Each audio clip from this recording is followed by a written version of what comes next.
Good morning everyone.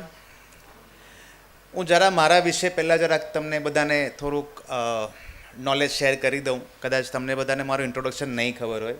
મારું નામ વિસ્પી ખરાડી છે.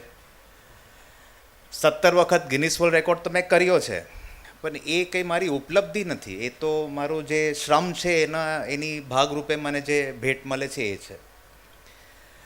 સો મેં MBA કર્યું છે માર્કેટિંગમાં. ફાઇનાન્સમાં IIM બેંગ્લોરથી ફાઇનાન્સમાં માર્કેટિંગ MBA કર્યું છે. 11-12 વર્ષ મેં નોકરી કરી છે બેંકમાં. પણ નાનપણથી સ્કૂલના ટાઈમથી જ હું સ્પોર્ટ્સમાં હતો જ. એટલે બધા ઘણીવાર મને પૂછે કે બેંકમાંથી તમે વળ્યા શું કામ સ્પોર્ટ્સ તરફ? તો હું એમ કહું કે હું વળ્યો સ્પોર્ટ્સ તરફ નથી, મેં યુટર્ન માર્યો છે. હું સ્પોર્ટ્સમાં હતો, બેંકમાં ખોટે રસ્તે ચાલી ગયો ને પાછો આવ્યો. આ કહેવાનો મતલબ એટલો જ છે કે કદાચ તમારા ઘરમાં બચ્ચાઓ હોય તો એ લોકોની ઈચ્છાઓને દબાવતા નહીં. તમારી જે ઈચ્છા હોય એ થોપતા નહીં, કારણ કે કરિયર હવે બધી જ ફિલ્ડમાં થઈ શકે છે. ખાલી મારે એ જ કહેવું હતું. પહેલાં તો હું સ્પેશિયલી થેન્ક યુ કહેવા માગું છું, આભાર કહેવા માગું છું જેટલા બી સૌરાષ્ટ્ર પટેલ સેવા સમાજના પદાધિકારીઓ છે, વડીલો છે, અહીંયા બહેનો છે, મિત્રો, કે મને અહીંયા તમે જીવનશૈલી અને તંદુરસ્તી, સ્વાસ્થ્ય જેવા મહત્ત્વપૂર્ણ ટૉપિક પર અહીંયા વાત કરવા મને બોલાવ્યો. પણ હું એક સવાલથી શરૂઆત કરવા માંગીશ. આપણે બધા આખી જિંદગી શું કામ દોડતા રહીએ છીએ? પૈસા કમાવા માટે? મોટા ઘરો લેવા માટે? લક્ઝરી ગાડીઓ લેવા માટે? બાળકોના ફ્યુચરને પ્રોટેક્ટ કરવા માટે? પણ એકવાર શાંતિથી વિચારો કે તમારું શરીર જ સાથ નહીં આપે તો આ બધાનો આનંદ કેવી રીતે લેશો? આપને ભગવાને સૌથી મોટી સંપત્તિ આપી છે અને એ છે આપણું શરીર. દુઃખની વાત એ છે કે સૌથી ઓછી કેર પણ આપણે એની જ કરીએ છીએ. અને ભલે ભાઈએ ગીત બહુ સારું ગાયું, પણ હું થોડો એનાથી થોડો ડિફરન્સિંગ ઓપિનિયન આપું છું કે આ ભાડાની જગ્યા નથી. કારણ કે આપણે ભાડાની જગ્યાને કેર નથી કરતા. એનું પોતાનું સમજીને કરવું પડશે. એટલે ગીતો તમે ગાઈ કરો બરાબર છે, પણ જરાક સમજો બી ખરા. મતલબ કેવો એટલો જ કે હાલમાં જ આપણે જે પરિસ્થિતિ જોઈ, પાણી ભરાયા, આપણે દ્રશ્યો જોયા, ઘણા બધાએ કદાચ એક્સપિરિયન્સ બી કર્યો હશે. પણ હું તમને એક કલ્પના કરવા કહીશ. ધારો કે તમારું બાળક ફ્લડ્સના પાણીમાં કે આવા કોઈ પાણીમાં ફસાઈ ગયું છે અને રેસ્ક્યુ ટીમને આવતા 20 થી 25 મિનિટ લાગી જશે. શું તમે એટલા ફિટ છો કે એ પાણીમાં કૂદીને તમારા બાળકનું જીવ બચાવી શકો? કે પછી જોતા રહેશો? બીજો એક દાખલો આપો. દાખલો નહીં, પણ આવું ઘણી બધી વાર થયું છે. આપણે સુરતમાં પણ થયું છે. બિલ્ડિંગોમાં આગ લાગે છે. ટ્યુશન ક્લાસીસ, સ્કૂલ્સ, ઓફિસીસ, ઘરમાં આગ લાગે છે. ઇમેજિન કરો, તમારું બાળક 12મા માળે ઘરે છે કે ટ્યુશને છે, આગ લાગી છે. લિફ્ટ તો બંધ થઈ જ જાય આગ લાગી છે એટલે. શું તમે એટલા ફિટ છો કે ભાગીને ઉપર જઈને એ બચ્ચાની જાન બચાવી શકો? મિત્રો, ફિટનેસનો મતલબ એ નથી 6 પેક્સ જે લોકો નોર્મલી વિચારે છે. ફિટનેસનો મતલબ એ પણ નથી કે ઇન્સ્ટાગ્રામ પર ફોટા મૂકવા. ફિટનેસનો મતલબ એ છે કે જ્યારે જ્યારે જરૂર પડે ત્યારે મારા પરિવાર માટે મારું શરીર હાજર રહે.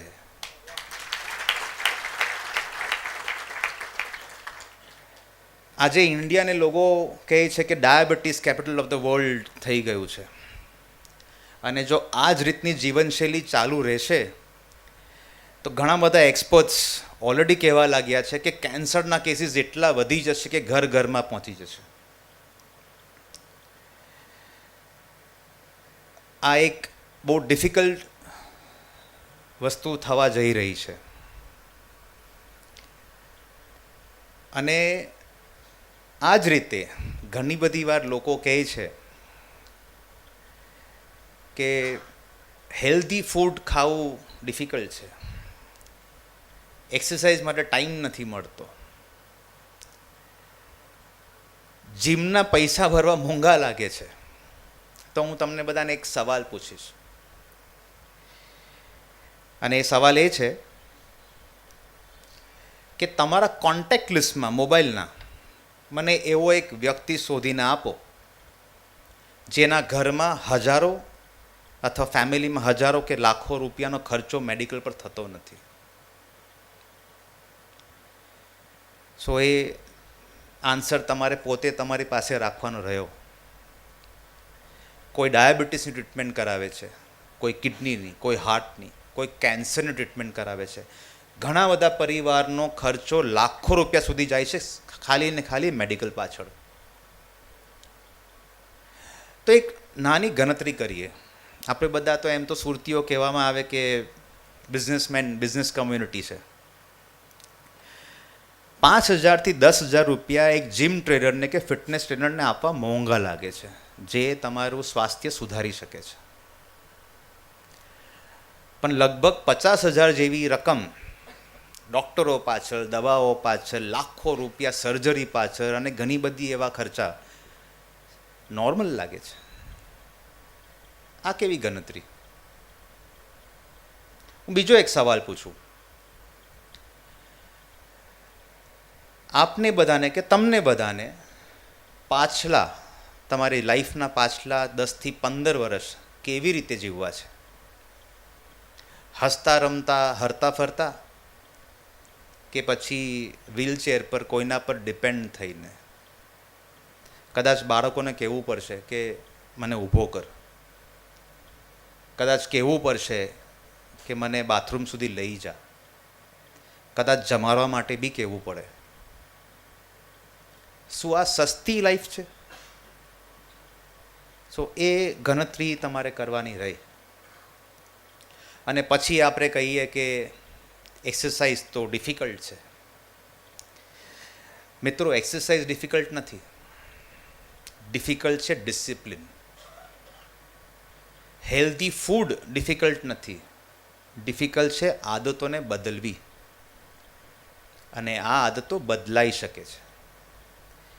હું ઘરમાં જે માતાઓ બહેનો જે રસોઈ કરે છે એ લોકોને હું સેલ્યુટ કરું છું. જો એક હાઉસવાઈફને આપણે સંપૂર્ણપણે હેલ્ધી ફૂડ વિશે નોલેજ આપીએ તો એક વ્યક્તિને એક આખું પરિવાર હેલ્ધી થઈ શકે છે. બસ આવા નાના નાના ફેરફારથી જ એક પરિવાર હેલ્ધી લાઈફ તરફ વધી શકે છે. હું 17 વખત ગિનિસ વર્લ્ડ રેકોર્ડ કરી શક્યો. અને ઘણી બધી વાર મને સવાલ પૂછવામાં આવે કે તમારી સ્ટ્રેન્થનો રહસ્ય શું છે? અને હું કોઈ મેજિક પાવડરનું નામ નથી આપતો. હું હંમેશાથી એક શબ્દ બોલું છું, કન્સિસ્ટન્સી. કન્સિસ્ટન્સીને ગુજરાતીમાં શું કહેવાય? વારંવાર એક જ ચીજ કરતા રહેવું. હા, અમારા પારસીઓનો એક પ્રોબ્લેમ છે, નથી અમને ગુજરાતી 100% આવડતું, નથી ઇંગ્લિશ 100% આવડતું, નથી હિન્દી 100% આવડતું.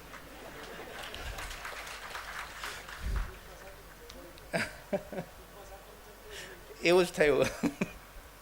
ને તમે બધાએ અમને સાચવી લીધા. સો કન્સિસ્ટન્સી. એક જ વખત એક્સરસાઇઝ કરીને કંઈ થતું નથી, એક જ વખત હેલ્ધી ફૂડ ખાઈને કંઈ થતું નથી. અને હું હંમેશાથી એક લાઈન કહું છું, જેમ આપણે મોબાઈલ ચાર્જ કરવાનું કદી ભૂલતા નથી, કારણ કે મોબાઈલ વગર આપણાથી રહેવાય એવું નથી. આપણે આપણી ગાડીઓને મેન્ટેન કરવા માટે રેગ્યુલર સર્વિસ માટે મોકલે છે, કારણ કે એના વગર પણ ચાલે એમ નથી. આજે એર કન્ડિશન ચાલે છે, ગરમીમાં તો રહેવાય એમ નથી, એટલે એ બી આપણને કમ્ફર્ટ આપે છે, એને બી આપણે રેગ્યુલર સર્વિસ કરાવીએ છીએ. પણ જે શરીર આપને 24 કલાક સર્વિસ આપે છે, એને મેન્ટેન કરવાનું શું કરશું? સો એ બહુ મોટો પ્રશ્ન છે. અનફોર્ચ્યુનેટલી આપણે એના પર કોઈ મહેનત નથી કરી રહ્યા, એના પર કોઈ વિચારધારા નથી કરી રહ્યા, અને એના પર કામ નથી કરી રહ્યા. હું હંમેશાથી એક ચીજ કહેતો આવ્યો છું, આપણે બધા મંદિરે જઈએ અને બહુ જ દિલથી પૂજીએ, પણ મારું એવું માનવું છે કે ભગવાને આપને પોતે જાતે પોતાના હાથે આપને એક ગિફ્ટ આપી છે. શું ગિફ્ટ હશે? કોઈ જવાબ આપી શકશે? હા, આપણું શરીર ભગવાને જાતે ગિફ્ટ આપી છે. એ આપણે જો સાચવી નહીં શકીએ તો ઉપર જઈને તો જવાબ આપવાનો રહેશે. સો એ બહુ જરૂરી છે. સો આજે હું તમારી પાસે એક, અને બીજી એક વાત કે જે પણ થાય તે આપણા બાળકોને પૈસામાં ઇન્ટરેસ્ટ નથી, આપણી પ્રેઝન્સમાં ઇન્ટરેસ્ટ છે. આપણા મા બાપને આપણી પ્રોપર્ટી કે સંપત્તિની જરૂર નથી, આપણા સ્વાસ્થ્યની જરૂર છે. સો એ ઓલવેઝ મગજમાં રાખવું. સો આજે એક હું તમારી પાસે એક કમિટમેન્ટ લેવા માગું છું કે આજથી જ 30થી 35 મિનિટ શરીર માટે આપણે કાઢીએ, એક્સરસાઇઝ કરીએ, વોક કરીએ, હેલ્ધી ફૂડ્સ ખાઈએ. અને જે મેં આદતોની વાતો કરી, એ આદતો એટલે બદલાઈ શકે છે કારણ કે જો એક હાઉસવાઈફને સંપૂર્ણપણે નોલેજ અપાય, તે નોલેજ એવી રીતે કન્વર્ટ થાય કે વધુમાં વધુ વેજીટેબલ્સ, વધુમાં વધુ પ્રોટીન, ઓછી શુગર અને ઓછામાં ઓછું પ્રોસેસ ફૂડ. અને આવા નાના ફેરફારથી આપણા બધાની જીવનશૈલી સ્વાસ્થ્ય તરફ અને તંદુરસ્તી તરફ વધી શકે છે. Thank you. અને જો આ કમિટમેન્ટ આપણે ફોલો કરશું તો એ કમિટમેન્ટ આપણા માટે તો છે જ, આપણે હેલ્ધી થઈ જ શકશું, પણ આપણે આપણા ફેમિલી માટે હેલ્ધી રહીશું. સો હું તમારા બધાનો બહુ ટાઈમ નહીં લઈશ, પણ આજે મને એવું લાગે છે કે એક તમારા બધા પાસે એક નિર્ણય લેવડાવું. લઈશું? અચ્છા, મારી પાછળ રિપીટ કરો કે આજથી હું મારા શરીરને પ્રાયોરિટી આપીશ. શરીર એટલે હેલ્થ પૂરેપૂરું સંપૂર્ણપણે આવી ગયું.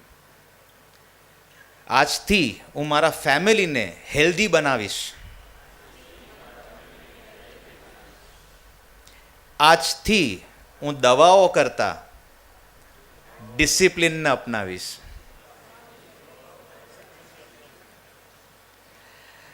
જો આપણે આ 3 નિર્ણય પર અડીખમ રહ્યા તો હેલ્થ બહુ સિમ્પલ છે. આપણે અનનેસેસરી અને કોમ્પ્લિકેટેડ બનાવી દઈએ છીએ કે ફિટનેસ ડિફિકલ્ટ છે, ફિટનેસ મોંઘું છે, વગેરે વગેરે. મિત્રો, ફિટનેસ એક હોબી નથી.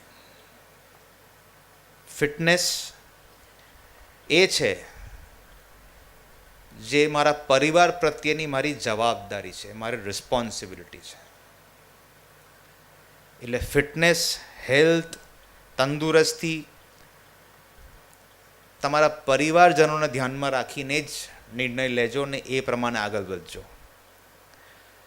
આજથી તમે જે એક્સ્ટ્રા શુગર, એક્સ્ટ્રા ચાય, એક્સ્ટ્રા તળેલું ખાવાનું જ્યારે ખાઓ ત્યારે તમારા પરિવારજનોના ફેસીસ તમારા મોંની સામે આવવા જોઈએ, કારણ કે એ જ તમને કદાચ ફોર્સ કરશે કે હા આ ડિસિઝન ખોટા છે અને મારે હેલ્ધી ફૂડ્સ ખાવું જોઈએ. Thank you so much. જય હિન્દ. મારી પાસે કેટલો ટાઈમ બાકી છે હજુ? કોઈ પ્રશ્ન હોય તો હું આન્સર કરવા રેડી છું. મારી એ નહીં પૂછો તો સારું. મારું ડાયટ બહુ બોરિંગ છે. કોઈ બીજો કોઈ પણ પ્રશ્ન હોય તો મને પ્લીઝ કહો. એક ઓલવેઝ હું હંમેશાથી કહેતો આવ્યો છું કે પ્રોટીન પ્રોટીન પ્રોટીન તમે બહુ સાંભળતા હશો. પ્રોટીન કોને જરૂર હોય છે? જે કસરત કરે એને. સૌથી વધારે પ્રોટીનની જરૂર હોય છે નાના બાળકો અને ઉંમરલાયક વડીલોને. એ ધ્યાનમાં રાખજો. ઘણીવાર આપને આવા સવાલ પૂછે છે અમને લોકોને, સ્પેશિયલી અમારા જેવા એક્સપર્ટ્સને, કે અમારા પરદાદા તો આ બધું ખાતા હતા અને બહુ સારું રહેતા હતા. કદાચ એક ફેક્ટ તમને કહી દઉં, ડૉક્ટર્સ છે અહીંયા, એમને આ ફેક્ટ ખબર હશે. 1940થી 1970 સુધીની આપણી એવરેજ ડેથ રેટ શું હતી ખબર છે? 45 યર્સ એવરેજ ડેથ રેટ. 45 વર્ષે લોકો ગુજરી જતા હતા. આજે જીવે છે કારણ કે આ અવેરનેસ આવી છે. સો પ્લીઝ એવું નહીં કહેવું કે પહેલાંના પરદાતા અમારું આ ખાતા હતા અને એટલે બહુ સારું જીવતા હતા. તારે ક્વોલિટી બી અલગ હતી પણ ડેથ રેટ વધારે હતો, એ ધ્યાનમાં રાખજો. Thank you.